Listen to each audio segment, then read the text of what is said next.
ada juga teman-teman yang ini. Jadi nanti silakan di ini aja, di googling, lihat publikasinya gitu ya, atau mungkin kita tunjukin sekarang juga boleh ya, kalau mau ditunjukin. Ini aku punya 3 pembimbing. Pembimbing pertama namanya Advait Siddharthan. Ya, ini orang orang India gitu ya. Saya sering dimarahi sama beliau. Dimarahinya ngomong masalah bahasa Inggris saya jelek gitu ya. Tapi that's fine. Paling enggak aku bisa lulus ya, gitu ya. Dapat selembar kertas ya. Selembar, nggak tahu sekarang ada di mana kertasnya. Bodoh amat. Oke, ini Advait Siddharthan, pembimbing saya yang pertama. Dia banyak ininya di natural language generation, sepertinya di biodiversity citizen science ini baru akhir-akhir ini saja gitu ya. Jadi basic knowledge-nya ada di 2 hal ini. Terus kemudian pembimbing yang kedua, ini fotonya, Cheng Hua Lin ya. Ini pembimbingku yang kedua gitu ya. Aku punya 3 pembimbing lumayan ya teman-teman. Nah ini orangnya ya, waktu di kampus Aberdeen, waktu dia masih muda gitu ya. Sekarang kalau nggak salah sudah ada di Sheffield ya. Di ini foto yang terakhir kayaknya. Ya, kemarin temanku di Sheffield ngomong, ada dapat salam dari Cheng Hua. Oh ya, oke. Makasih ya, titip salam balik. Jadi nanti kayaknya aku perlu kontak lagi dengan mereka gitu ya. Terus kemudian yang di Rexis itu ada Profesor Judith Mastov. Judith Mastov ini dari Belanda ya. Ini kaitannya dengan Rexis. Oh ya, kalau yang Cheng Hua ini dia masuk ke natural language processing dan machine learning, dan ada natural language generation. Jadi teman-teman yang ada di Aberdeen sebenarnya belajarnya banyak di natural language generation. Profesor Judith ini karya yang fenomenal dari dia adalah yang nomor pertama ini, group modeling selecting sequence television. Jadi dia fokusnya di group recommender system ya, di bagian itu ya. Terus kemudian anak bimbingannya ada Nafa Tintaref, ini explanations, terkait dengan explanations ini kalau pengen tahu Nafa Tintaref.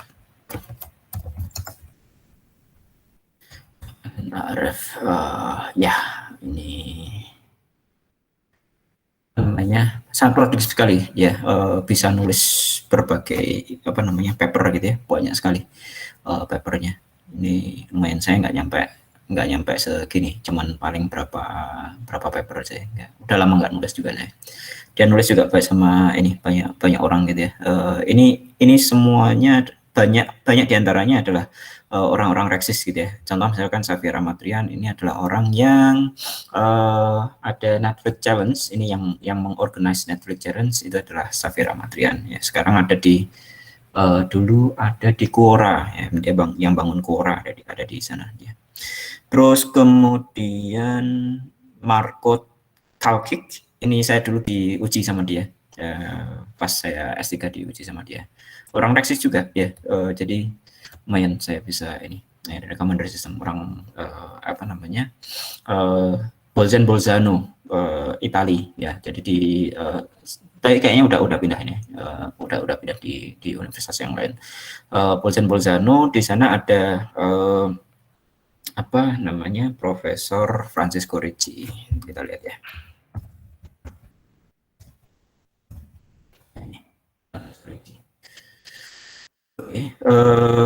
Ini beliau udah sepuh, tapi didedikasikan ininya adalah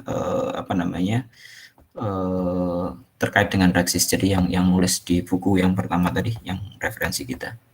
Bentar, tak tunjukin gimana. Yang ini ya.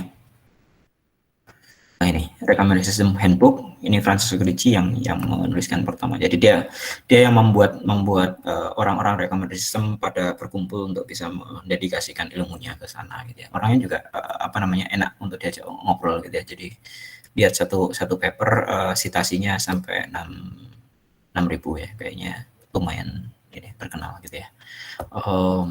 Ya ada berbagai macam paper yang bisa ini, nanti mungkin juga kita bisa ambil paper ini ataupun ambil paper yang lain untuk bisa kita diskusikan bareng gitu ya, kalau seandainya ini pengen ketemu. Ya ada banyak ya. Oke, itu orang-orangnya kayaknya menarik untuk bisa belajar dari apa yang mereka sampaikan ke kita gitu ya. Jadi nanti kita bisa fokus ke situ. Rule and assignment kayaknya nggak perlu saya jelaskan di bagian rules-nya. Ini rules yang sangat itu. Terus kemudian evaluasinya ada kuis UTS, UAS, tugas besar. Saya berdasarkan di bagian tugas besar gitu ya. Mata kuliah pilihan ini dulu waktu saya ajarkan di S1, tapi kayaknya teman-teman harusnya nilainya C ya kalau nggak salah yang di S2 ya. Kalau D gitu lulus ya? Halo, Mas, Mbak. Minimal Iya, Pak. C sih kayaknya. Minimal C dengan IPK di atas 3 kalau nggak salah ya. Iya, Mas. Jadi teman-teman masih berlaku ini mata kuliahnya adalah minimal C. Terus kemudian kehadiran I don't care gitu ya. Tapi kalau seandainya nanti universitas menyatakan bahwa harus 75% ya oke, saya nyatakan 75% gitu ya. Tapi kalau seandainya tidak ya oke, saya berikan nilai apa adanya gitu ya. Tapi kayaknya kalau misalkan ya teman-teman tahu lah ya, saya kadang memberikan tugas gitu ya di tengah-tengah perkuliahan. Jadi paling nggak kerjakan kuisnya, kerjakan UTS UAS-nya dan kawan-kawan. Tapi kalau seandainya nggak datang sih nggak apa-apa buat saya. Tapi akan sangat sayang sekali buat kita untuk sudah dijadwalkan tapi nggak bisa ini. Ya. Oke, so ya grading ini saya skip saja. Tugas besarnya ini saya karena jumlahnya sedikit saya tidak ini kan berkelompok. Jadi nanti teman-teman melaksanakan individu gitu ya. Tugasnya adalah individu, tugas besarnya. Jadi nanti programming, nggak usah khawatir terkait dengan programmingnya. Kenapa? Alasannya adalah sebentar saya coba tunjukkan ini.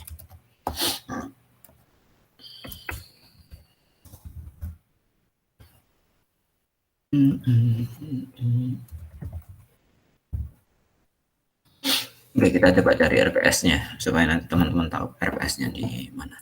Bentar. Kayaknya lama.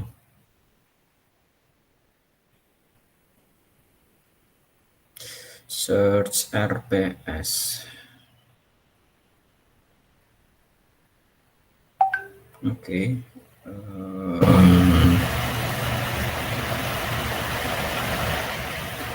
Oke, aku forward ke ini. Kayaknya lebih mudah ini. Oke, ini RPS yang kita punya. Nanti teman-teman bisa ini dulu. Bentar.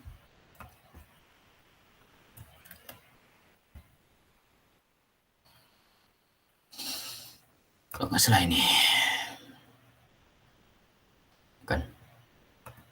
Atau pilihan kayaknya. Pilihan ya, kita nggak wajib ya. Oke. Banyak sekali nih materinya, pilihan. Bebas ya teman-teman ngambilnya. Oke, materi yang kita ini nanti akan ada ini referensi yang ketiga ya. Referensi ketiga ini hands on recommendation in Python ya. Jadi di hands on itu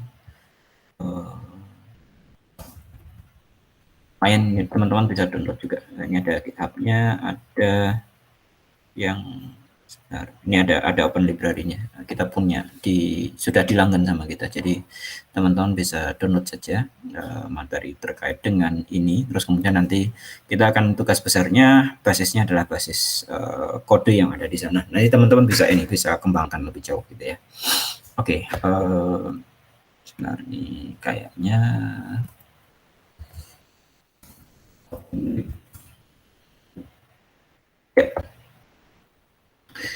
teman-teman bisa unduh filenya ini bisa diambil saja ya, e-booknya bisa di-download, terus kemudian nanti bisa dibaca isinya apa, termasuk kode sumbernya juga bisa diambil gitu ya, nanti bisa ini materi kita ya. Oke, itu materinya, terus kemudian RPS ya. Oke. Yang kita gunakan bahasa pemrogramannya adalah Python gitu ya. Terus kemudian nanti ini kita akan belajar materinya kurang lebih seperti ini. Ada pengantar, terus kemudian ada input gitu ya. Nanti teman-teman kita coba tunjukkan inputnya apa sih di recommender system gitu ya. Kadang mungkin teman-teman pada saat buka Google juga, kok saya dapat iklan ini gitu ya, kenapa itu bisa terjadi. Terus kemudian bagaimana mengevaluasinya gitu ya. Jadi kalau kita pengen tahu algoritma A dengan algoritma B gitu ya, pengen bandingkan bagaimana caranya kita mengetahui bahwa algoritma A lebih bagus bila dibandingkan dengan algoritma B, itu pun nanti bisa kita ukur gitu ya. Terus kita masuk ke metode collaborative filtering dan content based filtering, kita masuk ke demographic dan lain-lain gitu ya. Terus kemudian ada hybrid recommendations, terus kemudian kita ada apa namanya kayak semacam quiz sebelum UTS gitu ya. Terus kemudian kita masuk ke content based dengan pendekatan unsupervised learning gitu ya. Nanti bisa menggunakan TF-IDF, K-means dan yang lainnya seperti itu.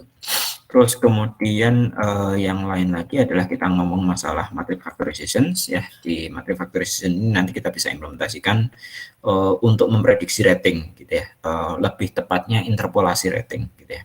Terus kemudian pendekatan supervised learning nanti apa aja yang ada di sana. Terus kemudian kita ngomong masalah deep learning, ada group recommender system, ada explanations dan yang lain. Jadi nanti di materi itu ada machine learningnya tapi tidak terlalu banyak. Tapi semoga dengan buku yang tadi kita bisa operate lebih jauh dan nanti semoga bisa saya tambahkan beberapa materi yang ada. Seperti itu. Oke, ini materinya mungkin sebentar aku punya hak akses sharing nggak? Links very change copy dan oke. Ini kalau pengen lihat.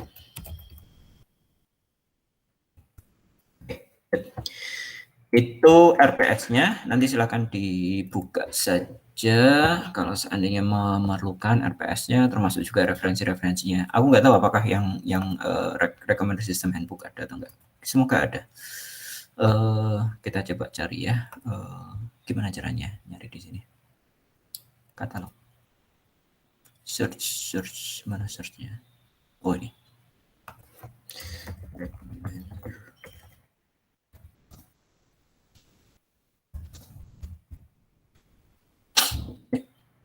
Nih ada. Silahkan di-download aja ya. Lumayan bukunya bisa di-download aja kalau seandainya nanti teman-teman memerlukannya. Ini kayaknya ada hubungan sama Rexis tapi dia nggak di apa namanya dihubungkan dengan kita. That's fine.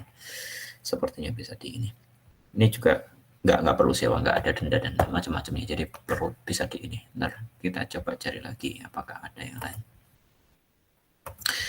Recommender system and introductions. Aku udah punya jadi nggak perlu download dari sana. Oke, nggak ada. Oke, cuman ada 2. That's fine. Aku punya filenya, nanti barangkali memerlukan hanya untuk konsumsi pribadi nanti bisa ini kalau seandainya diperlukan ya. Nanti bisa dikopikan. Oke, itu kita balik lagi ke sini. Ya, itu tugas besar. Terus kemudian kita materinya adalah introduction hari ini. Ada pertanyaan mungkin terkait dengan hal-hal terkait dengan yang tadi tugas besar dan kawan-kawan, kalau seandainya ada. Ya. Halo? Belum, Mas. Belum ya? Oke, good. Oke, kalau nggak ada, maka kita masuk dulu apa yang dimaksud dengan recommender system. Oke. Recommender system ini sebenarnya sangat akrab dengan kita gitu ya. Kenapa sangat akrab? Saya yakin teman-teman semuanya pernah buka YouTube ya, dan di YouTube ada tulisan recommended gitu ya, recommended. Kenapa recommended? Alasannya adalah item-item inilah yang diberikan gitu ya, diberikan oleh sebuah algoritma atau software recommender system ini kepada kita gitu ya. Kenapa kok ini diberikan? Pasti ada alasan-alasannya gitu ya. Nah, pertanyaannya adalah apakah sama kalau seandainya saya buka saat ini YouTube dengan teman-teman buka? Mungkin teman-teman bisa buka YouTube mungkin sekali-sekali lah kuliah disuruh buka YouTube. Maka tampilannya ada yang sama saya. Halo. Ini lagi akhir-akhir ini saya lagi seneng ini. Beda, Pak. Kontennya. Ya, Bu. Kontennya apa, Bu? Kontennya musik, Pak, kalau saya. Oh, salah. Oke, musik ya. Oke, that's fine. Nggak masalah. Mas Robi apa? Kontennya. Tadi siapa? Mbak Adila atau Mbak Hasna? Mbak Adila. Adila, Pak. Oke, Mbak Adila ya, Bu ya. Bu Adila. Oke. Mas Robi apa, Mas? Isinya, Mas? Otomotif, Pak. Otomatis ya. Oke, good. Otomatis. Ya, masing-masing punya sesuatu yang berbeda ya. Kenapa kok seperti itu gitu ya? Alasannya sebenarnya ada di definisi yang kedua ya, di slide yang kedua. Di mana item-item yang tadi diberikan ke kita itu sebenarnya adalah ini most likely of interest gitu ya. Jadi bagaimana cara kita untuk bisa memilihkan item-item yang menjadi interest dari sebagian user, a particular user gitu ya. Jadi kalau seandainya yang login itu adalah Agung, maka berikan yang Agung sukai gitu ya. Berikan yang Agung inginkan gitu ya. Terus kemudian kalau seandainya ada Bu Adila yang datang ke sana, bisa diberikan musik-musik yang Mbak Adila sukai gitu ya. Saya yakin Mbak Adila musiknya berbeda ya dengan yang tadi saya lihat ya. Ini saya ada musiknya. Lagi seneng ngeliatin Alif Bata sama akustik saya. Sama nggak musiknya? Beda, Mas. Nggak ada Iwan Fals ya? Nggak ada, Mas. Nggak ada. Kenapa? Karena ya memang kita preferensinya berbeda gitu ya. Itu yang akan menjadi ciri khas dari sistem pemberi rekomendasi atau recommender system gitu ya. Saya balik lagi ke slide yang sebelumnya. Salah satu karakteristik dari recommender system itu sebenarnya ada dua sisi, gitu ya. Selalu ada dua sisi. Sisi yang pertama adalah user. Tadi siapa yang login? Kalau di sini yang login adalah Agung, maka akan berbeda dengan user yang lain. Dan dalam recommender system, user ini akan banyak sekali, gitu ya. Lihat bahwa pengguna YouTube tidak hanya satu, tidak hanya 10, tidak hanya 10 kali 10, tidak hanya 1000 dan macam-macam. Jutaan gitu ya. Jadi artinya apa? Artinya di sana adalah karakteristik yang pertama, usernya ada banyak. Oke. Terus kemudian karakteristik yang kedua, ada item dan item ini pun juga konyolnya lagi banyak. Gitu ya. Jadi ada dua sisi, ada user, ada item. Oke. Nah, karena masing-masing item dan user ini banyak, maka bisa dipastikan bahwa kalau kita ngomong masalah recommender system, tidak semua user yang ada di sini, tidak ada user, bahkan tidak ada user yang bisa melakukan evaluasi terhadap item-item yang ada, semua item. Maksudnya gimana? Maksudnya seperti ini. Nggak mungkin ada orang yang menggunakan YouTube itu pernah melihat semua video yang ada di YouTube. Kira-kira ada nggak orang yang mampu melakukan itu? Nggak mungkin kan? Iya. Pada saat kita melihat satu video, katakanlah durasinya 5 menit, orang lain sudah posting berbagai macam video dan durasinya juga melebihi dari 5 menit. Gitu. Jadi artinya sudah barang tentu di sana itemnya akan semakin banyak sekali, ada sangat banyak sekali. Gitu ya. Dan juga tidak ada item yang dikonsumsi oleh semua pengguna YouTube. Semua pengguna dari recommender system. Gitu. Jadi dari sini seorang user nggak mungkin mengkonsumsi semua item, ataupun juga dari sisi item tidak ada satu item pun yang dikonsumsi oleh semua user seperti itu. Nah itu yang menjadi karakteristik recommender system yang berikutnya, gitu ya. Ya kurang lebih seperti itu. Nah namun karena ada bentuk yang semacam itu, bagaimana caranya supaya kita memberikan item-item ini adalah sesuatu item yang benar-benar tepat. Lihat kalau seandainya jutaan item itu diberikan, dan kemudian orang-orang itu melakukan evaluasi, maka orang itu akan capek terlebih dahulu, gitu ya. Bayangkan dalam domain yang lain, dalam domain let's say e-commerce, ya. Di e-commerce ada banyak sekali barang yang dijual, gitu ya. Kalau seandainya kita tampilkan jutaan items yang ada di sana, terus kemudian orang melihat items tersebut, gitu ya, yang dilakukan orang paling cuman melihat deskripsi, melihat review, melihat deskripsi, melihat review, membandingkan item satu, membandingkan item yang kedua. Itu kalau kita tampilkan semua, gitu ya. Terus kemudian yang terjadi adalah akhirnya tidak jadi untuk membeli. Dalam konteks film, melihat item 1, melihat item 2, melihat item 3, terus kemudian kehilangan mood, gitu ya, untuk menonton items, menonton movie, gitu ya. Nah, maka dari itu, sistem pemberi rekomendasi juga harus mengambil item-item yang memang benar-benar menjadi interest dari seorang user. Jadi, memilihkan mana sih yang tepat gitu ya. Itu yang akan menjadi karakteristik dari sistem pemberi rekomendasi. Bagaimana men-suggest item yang benar-benar most likely of interest gitu ya. Nah, item ini sendiri ini sebenarnya adalah general term gitu ya, yang biasanya kita notasikan terhadap apa yang direkomendasikan kepada user gitu ya. Tergantung domainnya. Kalau kita ngomong masalah domain movie, domain film, contoh misalkan Netflix, YouTube dan kawan-kawan, itu kan ada video yang direkomendasikan. Maka ya video itu yang menjadi item. Kalau kita ngomong Spotify, maka ya lagu yang direkomendasikan gitu ya.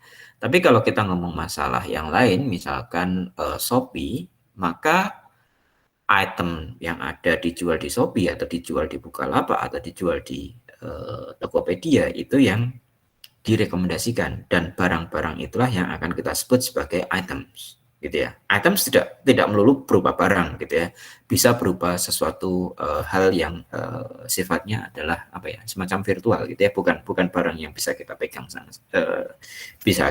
langsung gitu ya. Contoh item yang lain mungkin kita bisa ngomong masalah pictures atau news ataupun yang lain gitu ya. Pictures contoh misalkan di Instagram itu kan item-itemnya pictures ya.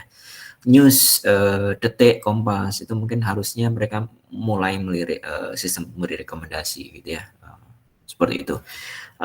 Kalau Agung datang ke sana, yang menjadi highlight-nya itu di bagian apa sih? Ya, itu mungkin juga bisa menjadi bagian yang bisa dikembangkan. Terus karakteristik yang lain tadi mungkin kita jelaskan jumlahnya banyak gitu ya. Ini bisa ribuan hingga ratusan juta ataupun mungkin miliaran ya. Terus kemudian ada keterbatasan user untuk mengevaluasi atau mengkonsumsi semua alternatif yang ada gitu ya. Mengevaluasi, memilih gitu, itu pun ada keterbatasan. Jadi artinya item yang kita berikan harusnya adalah memang benar-benar yang menjadi interest mereka gitu ya. Nah, keterbatasan yang lain juga bisa kita nyatakan dalam sebuah display kita gitu ya. Lihat bahwa display kita kecil.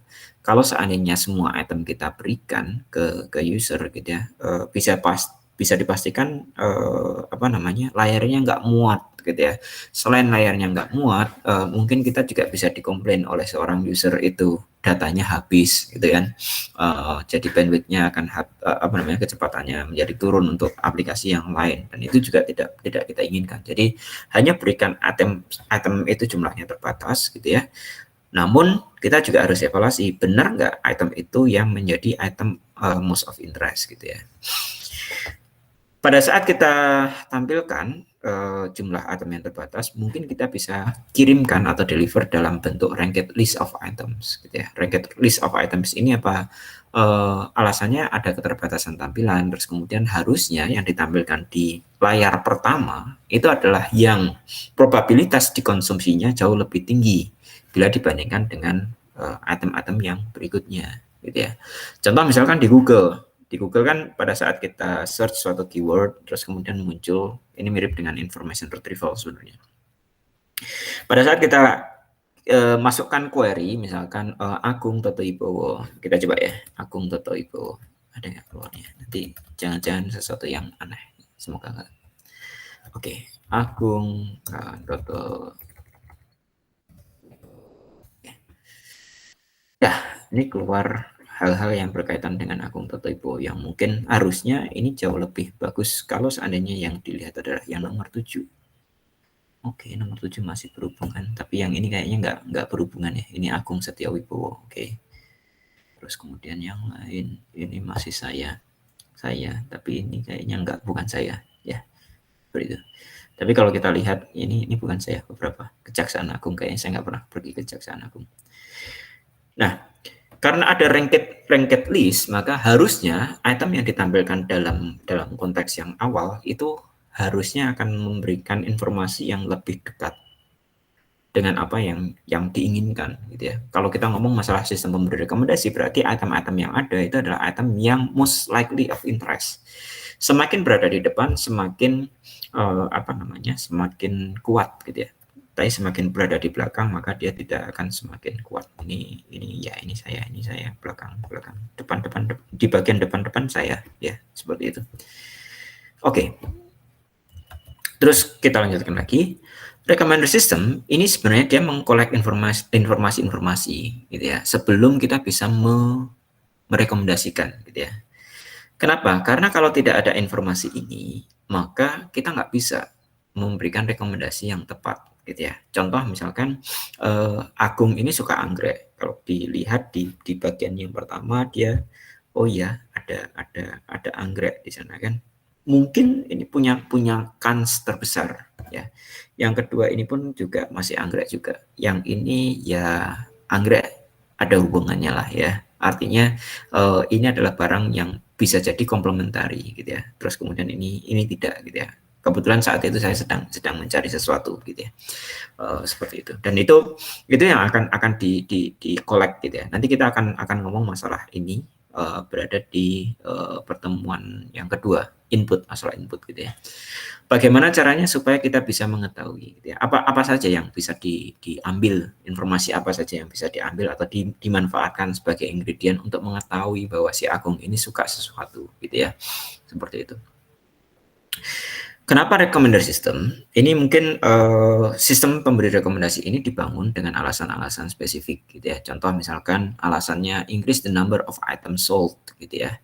Contoh di Bukalapak, Tokopedia gitu ya. Di Bukalapak, Tokopedia sepertinya kan inginnya adalah banyak transaksi yang terjadi gitu ya. Kalau kita memilihkan item-item yang salah, bisa jadi tidak akan menjadi transaksi gitu kan.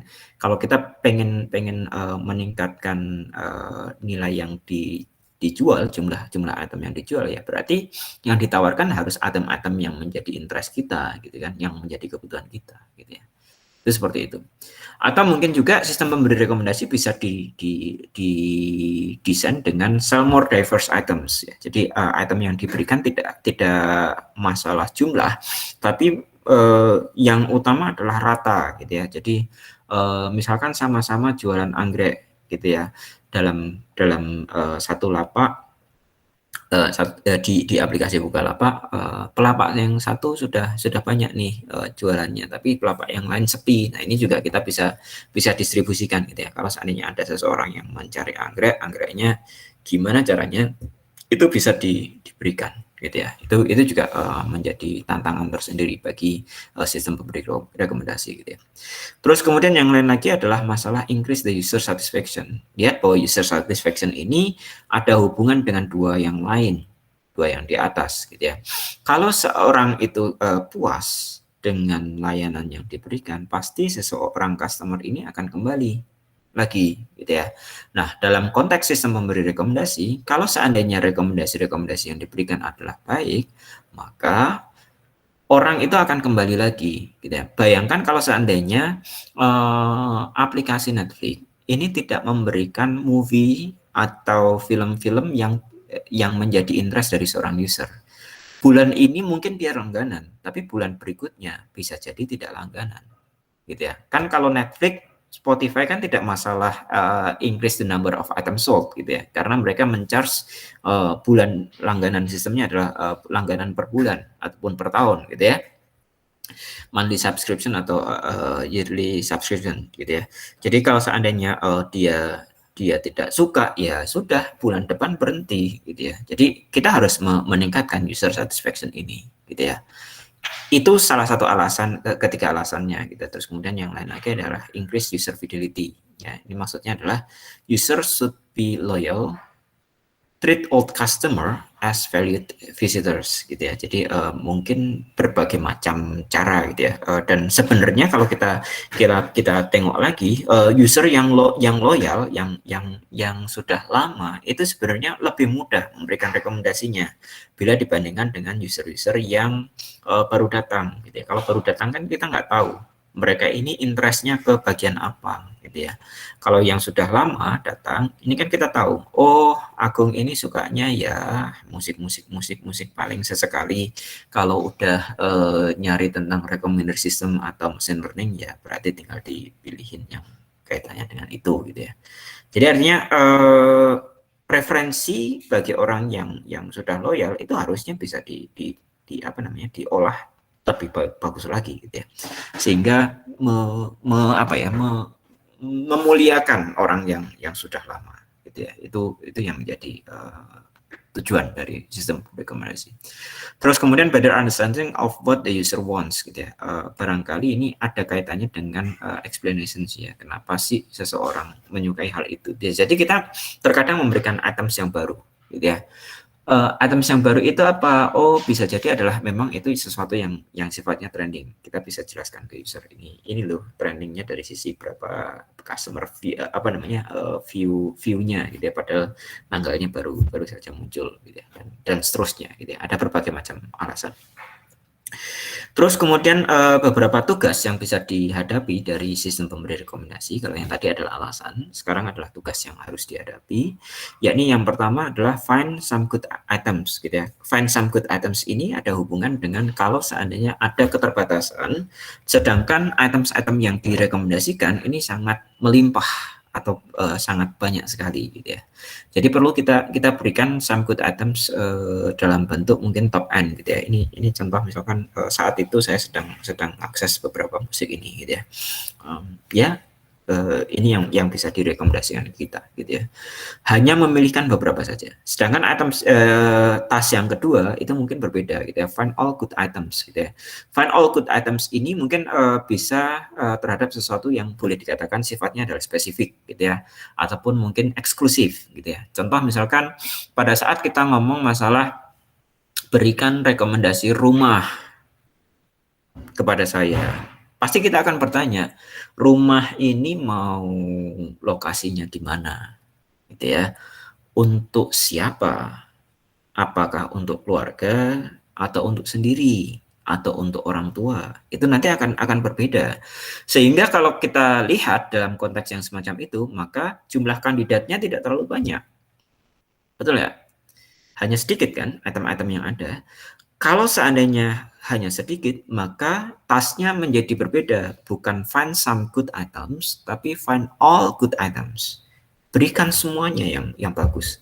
Kan ya rumah yang dijual di daerah Dayakolot berapa banyak sih? Nggak terlalu banyak kan? Gitu ya. Terus kemudian yang comply dengan requirement kita, misalkan untuk keluarga gitu ya, keluarga ya nggak terlalu banyak gitu ya. Kayak gitu. Atau mungkin sesuatu yang eksklusif, misalkan apa ya, alat musik ataupun yang lain, itu pun bisa kita ini kan kita berikan gitu ya. Find all good items yang benar-benar bagus gitu ya, seperti itu. Tas yang lain juga kita bisa notasikan sebuah sistem pemberi rekomendasi ini dalam bentuk recommend a sequence. Jadi artinya kita berikan dalam bentuk keterurutan, gitu ya. Contoh misalkan materi perkuliahan itu kan harus dideliver dalam bentuk keterurutan, gitu ya. Contoh misalkan materi programming, kan teman-teman nggak langsung belajar rekursif, padahal belum kenal masalah if then, belum kenal masalah loop, gitu kan. Jadi artinya apa? Oh, kalau seandainya hal yang semacam itu, maka kita harus berikan rekomendasinya adalah dalam bentuk sequence, gitu ya. Contoh yang lain misalkan TV series, gitu ya. TV series kita bisa lihat historinya. Oh, si Agung belum pernah melihat seri Money Heist season 1 misalkan. Begitu ada iklan Money Heist, ya oke, season 5-nya ditampilkan terlebih dahulu, tapi begitu season 5 bertanya-tanya Money Heist, ya jangan berikan season yang keempat dulu. Mungkin bisa diberikan yang season yang pertama dulu. Season pertama episode 1 sampai episode yang berikutnya, seperti itu ya. Itu yang bisa direkomendasikan. Kenapa? Kalau kita loncat-loncat nontonnya, maka jadinya akan menjadi aneh, gitu kan. Nah, itu bisa menjadi satu hal. Ataupun mungkin bentuk musik, gitu ya. Musik ini pun juga kalau kita salah mengurutkan, ini akan menjadikan sistem memberi rekomendasi kita jelek, gitu ya. Bukan masalah rating dalam sequence ini, tapi adalah komposisi dari items itu akan menjadi permasalahan, gitu ya. Contoh misalkan kalau kita ngomong bahwa pertama kali adalah musik pop, geser berikutnya jangan musik rock, gitu ya. Ataupun pertama kali misalkan klasik, geser berikutnya jangan rock dulu, gitu ya. Kita bisa pergi ke instrumen dulu, ataupun setelah itu baru kemudian ke pop, baru kemudian pergi ke rock, gitu ya. Jadi ada alurnya, gitu ya. Ada alurnya. Jangan langsung loncat terlalu jelas, gitu ya. Seperti itu. Terus kemudian yang lain lagi adalah bisa berupa find credible recommender. Jadi kalau yang tadi masalah item, sekarang masalah recommender. Siapa sih yang memberikan influence lebih kepada kita? Gitu. Contoh misalkan di sini ada kita si Facebook memberikan rekomendasi ini, alasannya adalah ini. Jadi ada recommendernya ini sebenarnya siapa sih? Bisa jadi orang-orang ini adalah orang-orang yang engage cukup tinggi dengan kita gitu ya. Jadi di posisi ini ada dua orang teman saya, yang ini ada satu teman saya gitu ya. Seperti itu. Recommender ini pun juga menjadi permasalahan dalam sistem pemberi rekomendasi gitu ya. Atau mungkin di yang sangat jelas sekali ini ya Twitter ya. Twitter kan kadang kita melihat ini di retweet oleh siapa. Itu kan kita menjadi apa namanya sesuatu yang penting gitu ya bagi kita gitu ya. Seperti itu. Tas yang lain mungkin ini tesis saya sangat cukup sekali, how to recommend a bundle atau a package gitu ya, sekumpulan item menjadi satu rekomendasi ya. Contoh misalkan merekomendasikan top dan juga bottom dari pakaian gitu ya. Ini saya ambil dari buku tesis saya. Nanti saya akan jelaskan di apa namanya buku tesis saya. Terus kemudian juga ada task help others ataupun juga influence others ya. Oke. Dari sisi domain, recommender system ini tidak hanya diimplementasikan dalam satu kasus saja. Jadi kasusnya ada banyak, tergantung kita apakah bisa melihat bahwa itu adalah sesuatu kasus sistem pemberi rekomendasi atau tidak gitu ya. Kalau kita bisa melihat itu adalah itu adalah sistem pemberi rekomendasi, maka tinggal kita cari karakteristik dari masing-masing. Masing-masing punya karakteristik khusus. Contoh misalkan di entertainment pasti akan berbeda dengan e-commerce. Di e-commerce mungkin akan berbeda dengan sesuatu yang basisnya adalah konten gitu ya. Contoh misalkan newspaper gitu ya. Hubungannya dengan e-commerce apa? Oh, kalau e-commerce ini mungkin akan berbeda dengan newspaper. Newspaper semuanya teks gitu ya. Yang dilihat oleh orang itu adalah teksnya. E-commerce enggak. E-commerce memang ada teksnya, deskripsinya, tapi ada yang utama itu adalah barangnya. Setelah barang terus kemudian melihat harganya gitu ya. Terus kemudian melihat reviewnya gitu ya. Jadi ada item-item yang ada atribut-atribut yang perlu kita perhatikan. Dalam konteks movie ini pun kalau kita lihat sama-sama, meskipun saya sama-sama entertainment, movie dan musik ini akan berbeda gitu ya. Movie orang melihat aktornya, terus kemudian tahun keluarnya misalkan. Musik ada genrenya gitu ya. Terus kemudian ada artisnya, mungkin hampir mirip gitu ya, tapi kita nggak menyamakan keduanya gitu ya. Terus kemudian ada games ataupun APTV dan yang lainnya. Jadi di posisi ini pun juga sebenarnya masing-masing punya karakteristik yang berbeda-beda gitu ya. Terus kemudian yang lain lagi ada domain service, jadi tidak hanya domainnya movie dan yang lain-lain, ataupun mungkin sosial media. Sosial media ini juga punya karakteristik yang spesifik atau yang khusus gitu ya. Biasanya kita terinfluence oleh seseorang gitu biasanya. Makanya sosial media pasti kalau seandainya ada katakanlah saya nih posting anggrek gitu ya. Biasanya orang kalau dilihat like-nya itu kayak mirip dengan urutan gitu ya. Yang nge-like pertama kali biasanya A, B, C, D, E. Terus kemudian dari situ di like oleh orang yang lain gitu ya. Kenapa? Karena memang ada dalam tanda kutip credible recommendernya siapa itu muncul di sana.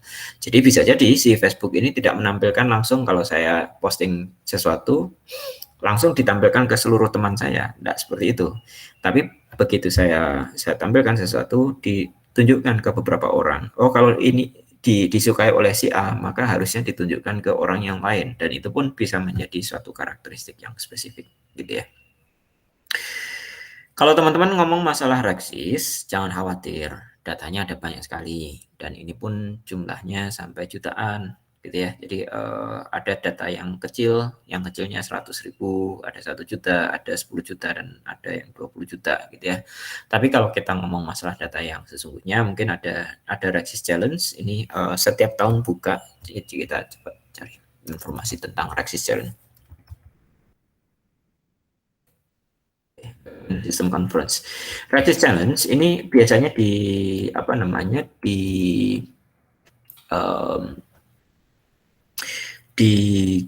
barengkan dengan recommender system gitu ya, recommender system recommender system conference gitu ya. Kayaknya teman-teman suatu saat kalau seandainya ada kesempatan bisa datang ke sini gitu ya. Ini biasanya ada challenge-nya, masing-masing tahun punya challenge yang berbeda-beda. Contoh di 2021 ini challenge-nya adalah while providing ini WA causes as multi goal optimization gitu ya, ada akurat, ada fair recommendation dan lain-lain ya. Kita lihat yang conference yang lain, misalkan yang Boston. Ini dulu saya sempat ini mampir ke Boston untuk itu, untuk datang aja. Conference satu. Ini ada challenge-nya. Kalau nggak salah ada challenge-nya. Sorry, ada nggak? 2016. 2016.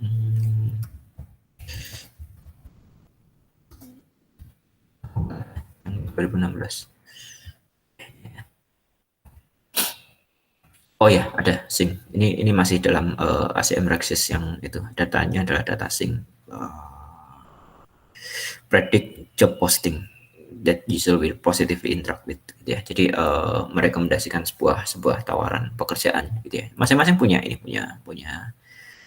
conference punya challenge yang berbeda-beda. Ini mulai ngetrennya saat itu ada di tahun 2007 itu ada Netflix Prize gitu ya. Netflix Prize ini ada di sini, Netflix Prize.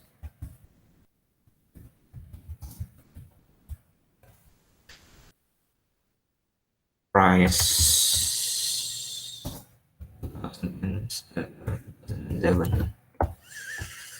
Netflix Prize.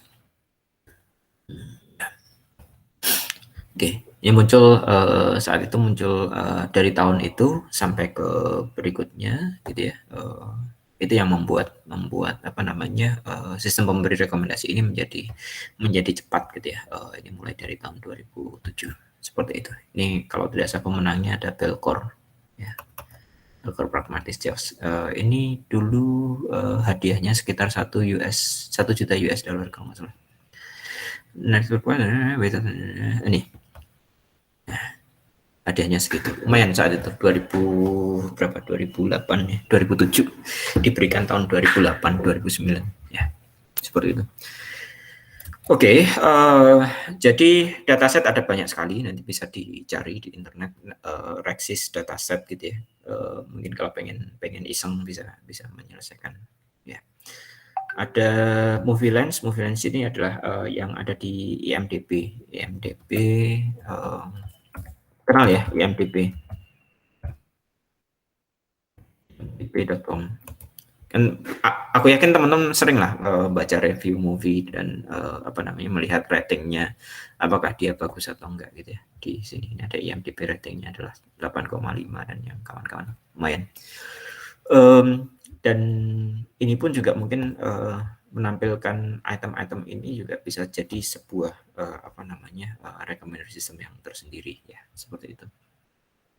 Oke. Itu ya, terus kemudian udah ada Blue Crossing, ada Yahoo dan yang lain-lain. Orang-orang pada oh iya ternyata kayak gitu bisa ya dibikin recommendation systemnya.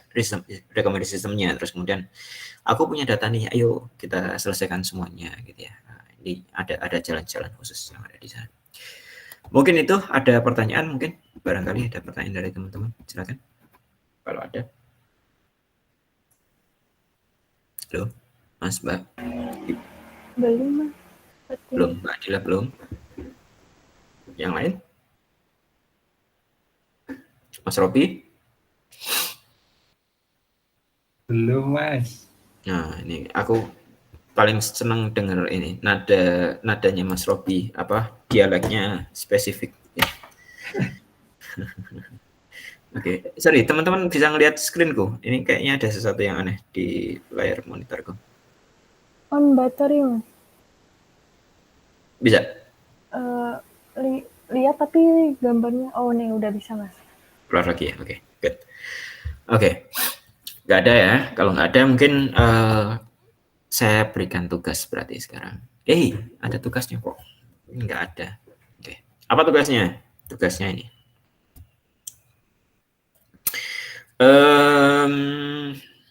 Apa ya? Kita kasih tugas. biar teman-teman baca. Apa yang dimaksud dengan, jangan ini deh. Sebutkan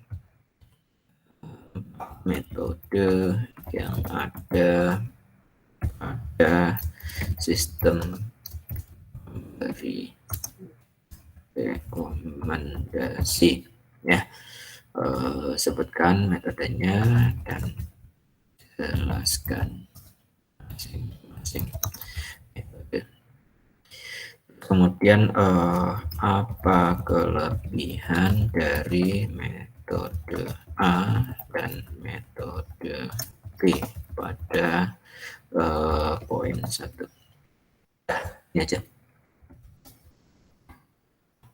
Loh, bisa dibaca.